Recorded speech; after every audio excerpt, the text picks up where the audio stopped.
I did get asked once by the great Brian Smith, Australian coach, but I was the same as you. I wouldn't want to do it. Just about to start my England career, and I hadn't even been picked for England. There have been many great captains in English rugby. Some led through quiet authority, others inspired with calm words and careful decisions. Lawrence Dallaglio was different. From the moment he stepped onto the pitch, he played with relentless intensity. Every tackle carried purpose. Every collision felt personal. Every victory was celebrated as though it had been earned through sheer determination alone. His teammates admired his courage. His opponents respected his physicality. Supporters saw a player who refused to back down no matter how difficult the challenge. That fierce competitiveness helped transform both Wasps and England into champions. But it also came at a price. Rugby has always been a game built on loyalty, trust, and sacrifice. When those values were tested, Dallaglio never hid his feelings. Throughout a career spanning more than a decade at the highest level, he encountered coaches who made painful decisions, teammates who challenged his authority, and rivals who constantly pushed him to prove he deserved his place among the Prussians. Game's elite. Some of those relationships became stronger over time. Others never fully recovered. Unlike many modern athletes, Dallaglio has never published a list of the 5 people he hated the most.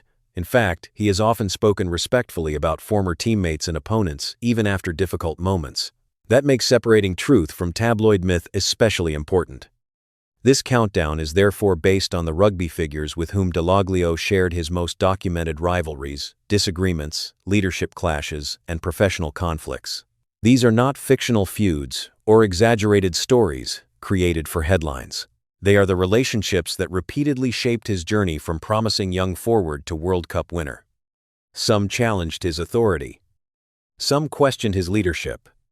One changed the course of his career forever.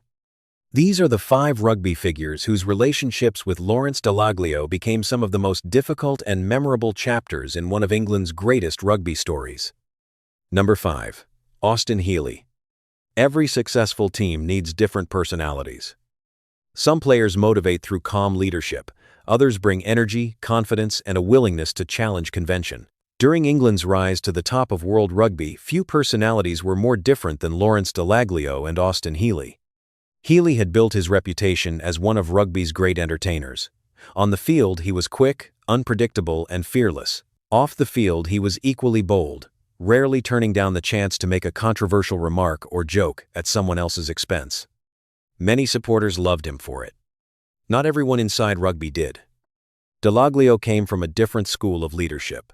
As one of England's senior forwards, he believed the dressing room functioned best when disagreements stayed behind closed doors. Loyalty to teammates mattered above almost everything else, and public criticism of the squad was rarely welcomed. That difference became even more noticeable after Healey retired. Working as a television pundit, Healey developed a reputation for brutally honest analysis. He criticized players, questioned coaches, and was willing to revisit old England debates if he believed they deserved discussion. His comments often generated headlines, something that had followed him throughout his career. Dallaglio, although also a media personality after retirement, generally adopted a different approach. He could be critical, but he usually tried to explain decisions from a player's perspective rather than simply creating controversy. Their contrasting styles led many supporters to believe they viewed rugby leadership in completely different ways. There was never a dramatic public feud between them. They celebrated major victories together, represented England with distinction, and both played important roles during one of the country's greatest eras. Yet they were never seen as especially close. Former teammates have often described England's World Cup squad as a dressing room filled with strong personalities rather than lifelong friends.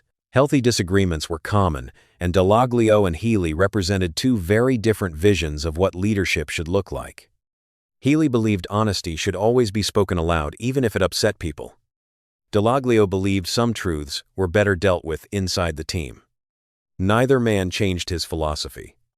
Perhaps that is why, despite sharing so many unforgettable moments in an England shirt, they always seem to stand on opposite sides of the same conversation. Number 4. Neil Back.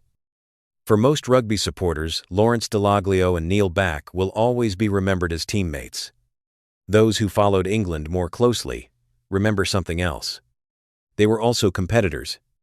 During the late 1990s and early 2000s, England possessed what many considered the strongest back row in international rugby.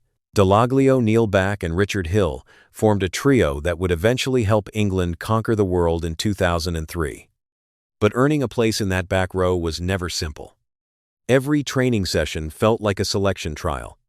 Neil Back had earned enormous respect through relentless work at the breakdown. He was one of the smartest open-side flankers of his generation, reading the game seconds before everyone else. His ability to steal possession frustrated opponents and often changed the outcome of matches. Dallaglio brought something entirely different. He was bigger, more physical, and one of the game's finest ball carriers. His leadership made him the emotional heartbeat of the squad, while his versatility allowed him to play across the back row whenever England needed him. Because both players were world-class, comparisons became unavoidable. Journalists constantly debated which forward had contributed more to England's success. Supporters argued over whose qualities mattered most in the professional era. Even when both started together, discussions rarely stopped. Inside the England camp, however, the competition served another purpose. It pushed everyone to improve. Neither player wanted to be outworked by the other. Every contact drill, every defensive exercise, and every fitness test became another opportunity to prove a point. Coaches often welcomed that intensity because it lifted the standards of the entire squad. Still, constant comparison can wear down even the strongest professionals. Whenever England struggled, questions resurfaced about the balance of the back row. Whenever one player received praise, the other was often asked to justify his own performances. It created a rivalry neither man had actively sought, but one they could never completely escape. Despite that, there was genuine respect between them. Back understood what Dallaglio brought to the team. Dallaglio recognized that England would not have become world champions without Back's tireless work around the breakdown. Their relationship was never built on personal dislike. It was built on something every elite athlete understands. When two exceptional competitors wear the same shirt, friendship and rivalry often exist side by side. Each man makes the other better, even while refusing to give an inch. That competitive tension became one of the hidden strengths behind England's greatest generation. Number 3. Brian Ashton. Unlike most of the names on this list, Lawrence Dallaglio's relationship with Brian Ashton did not become controversial while they were chasing trophies. It became controversial after the tournament was over. By the time Brian Ashton took charge of England, Dallaglio was one of the most experienced players in world rugby. He had already endured the highs of winning a World Cup and the lows of losing the England captaincy. Younger players naturally looked to him for guidance, and his voice carried enormous influence inside the dressing room. England's journey to the 2007 Rugby World Cup final surprised almost everyone. After entering the tournament with low expectations, Ashton guided the team through a dramatic knockout stage, defeating Australia before producing one of England's greatest ever performances to eliminate France in Paris. Although South Africa eventually won the final, England had exceeded almost every prediction. From the outside, it appeared to be a remarkable achievement.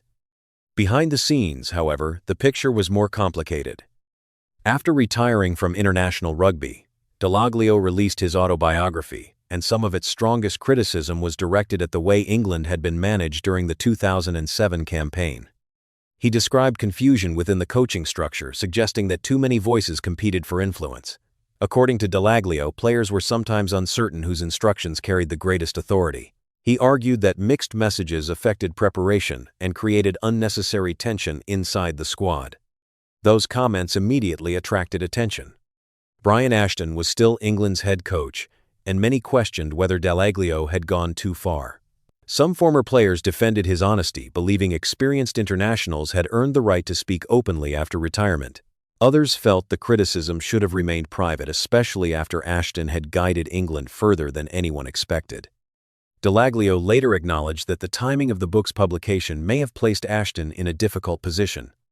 But he did not completely withdraw his opinions. That distinction mattered.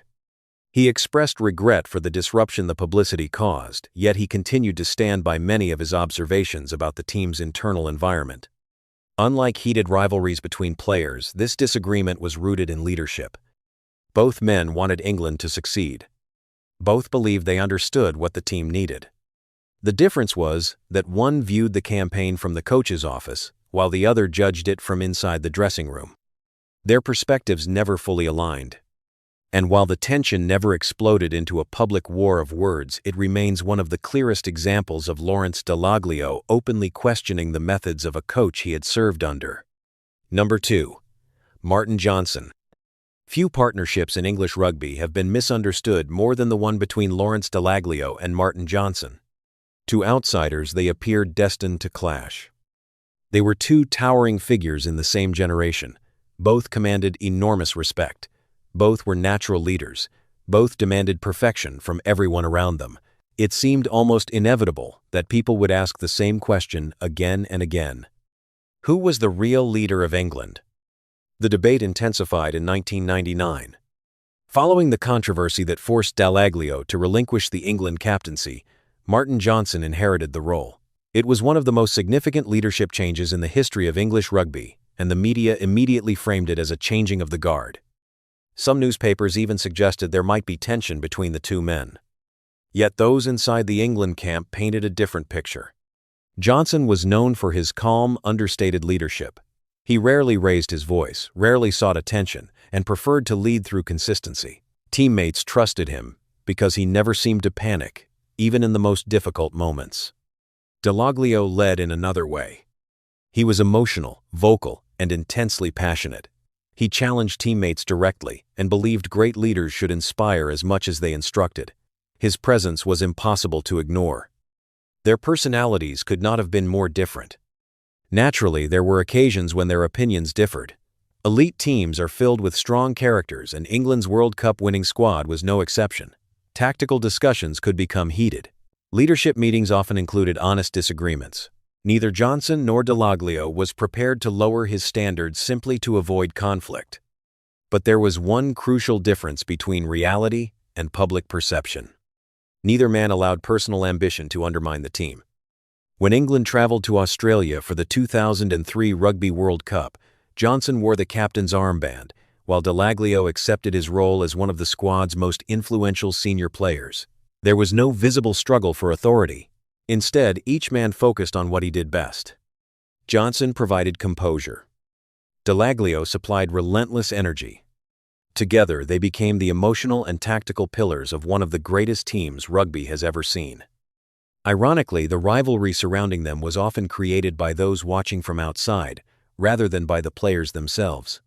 Supporters wanted to compare them. Journalists wanted to choose between them. History, however, suggests England needed both. If Johnson was the team's steady hand, Dallaglio was its beating heart. Their relationship was never defined by hatred. It was defined by two extraordinary competitors who understood that winning the World Cup mattered far more than proving which leader was greater. Number 1. Sir Clive Woodward. No individual shaped Lawrence Dallaglio's England career more than Sir Clive Woodward. No relationship carried greater trust. And no relationship endured a more painful test. When Woodward took charge of England, he was determined to transform a talented squad into world champions. He believed the amateur mentality had to disappear. Standards would become higher, preparation more detailed, and accountability absolute. At the center of that vision stood Lawrence Dallaglio. Woodward admired everything about his game. He saw a player who combined physical dominance with tactical intelligence, someone capable of inspiring teammates through both his performances and his personality. It was no surprise when Dallaglio became England captain. For a while, everything seemed to be working perfectly. Then came 1999. Following the controversy surrounding Dallaglio's private life, England found itself under enormous public pressure. Every newspaper focused on its captain instead of its rugby. Questions about leadership overshadowed preparations on the field, leaving Woodward with one of the most difficult decisions of his coaching career. He accepted Dallaglio's resignation as captain. Although Dallaglio remained part of England's plans, the decision changed their relationship forever. From Woodward's perspective, protecting the national team had to come first. From Dallaglio's perspective, losing the captaincy was one of the most painful moments of his career. Neither man publicly attacked the other. Neither attempted to create headlines. Instead, they did what elite competitors often do. They went back to work.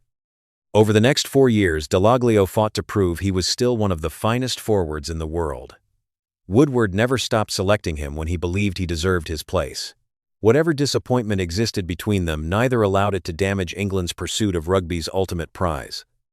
That professionalism reached its greatest reward in 2003. England traveled to Australia, carrying the hopes of an entire nation. Martin Johnson captained the side, but Dallaglio remained one of its emotional leaders, delivering some of the finest rugby of his international career. Woodward's faith in his experienced forward was fully repaid as England defeated Australia in one of the greatest World Cup finals ever played. For many coaches and players, the story would have ended there. But what makes the relationship between Woodward and Dallaglio so compelling is that it was never simple. There was admiration. There was disappointment. There was trust that had been damaged. And there was enough mutual respect to rebuild a partnership capable of making history. In the end, Sir Clive Woodward was never Lawrence Dallaglio's greatest enemy. He was something far more important. The coach who challenged him more than anyone else, forced him through the darkest chapter of his career, and ultimately stood beside him on the greatest day English rugby has ever known. Lawrence Dallaglio's career reminds us that the toughest battles in rugby are not always fought against the opposition. Sometimes they are fought inside the dressing room in selection meetings, or during difficult conversations between teammates and coaches who all share the same ambition but see different paths to success. Whether it was Healey's outspoken personality, Neil Back's relentless competition, Brian Ashton's coaching methods, Martin Johnson's leadership, or Sir Clive Woodward's life-changing decisions, each relationship tested Dallaglio in a different way. Yet none of those challenges broke him. Instead, they helped shape one of the most resilient figures English rugby has ever produced. By the time he lifted the Webb Ellis Cup in 2003, Dallaglio had experienced almost everything the sport could throw at him: triumph, humiliation, doubt, redemption. Perhaps that is why his story continues to resonate with rugby supporters today. It is not simply the story of a World Cup winner. It is the story of a man who refused to let setbacks define him, earning respect not because he avoided conflict, but because he found a way to overcome it. Now we'd like to hear from you. Which relationship do you think had the biggest impact on Lawrence Dallaglio's career? Was it the difficult decisions made by Sir Clive Woodward, the leadership dynamic with Martin Johnson, or someone else entirely? Share your thoughts in the comments, and if you enjoy classic rugby stories, don't forget to subscribe for more deep dives into the legends who defined the game.